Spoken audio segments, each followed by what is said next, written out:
ভারত থেকে অতিরিক্ত 5,000 ton diesel আসা শুরু হয়েছে বাংলাদেশে। জ্বালানি সংকট সামাল দিতে রেলপথে ওয়াগনের মাধ্যমে এই বিপুল পরিমাণ ডিজেল দেশে আসছে। শিলিগুড়ি থেকে ভারতের নুমালীগড় রিফাইনারির এই ডিজেল সরাসরি প্রবেশ করছে দিনাজপুরের পার্বতীপুর রেলহেড ডিপোতে। দেশের উত্তরাঞ্চলে সেচ মৌসুম ও বিদ্যুৎ কেন্দ্রগুলোতে জ্বালানির বাড়তি চাহিদা মেটাতেই এই উদ্যোগ নিয়েছে সরকার। নিয়মিত আমদানির বাইরে বিশেষ ব্যবস্থায় এই বাড়তি ডিজেল আনা হচ্ছে।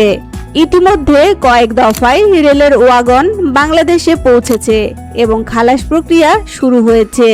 সংশ্লিষ্ট কর্তৃপক্ষ জানাচ্ছে, এই আমদানির ফলে উত্তরাঞ্চলের জেলাগুলোতে ডিজেলের কোনো ঘাটতি থাকবে না। বিশেষ করে কৃষকদের সেচ কাজে এবং কলকারখানায় নিরবচ্ছিন্ন বিদ্যুৎ সরবরাহে এটি বড় স্বস্তি দেবে। পাইপলাইনের পাশাপাশি রেলপথে এই জ্বালানি আসায় পরিবহন খরচ ও সময় দুইই সাশ্রয় হচ্ছে। বর্তমানে ডিজেলের মজুদ ও সরবরাহ পরিস্থিতি সম্পূর্ণ স্বাভাবিক রাখার চেষ্টা চলছে।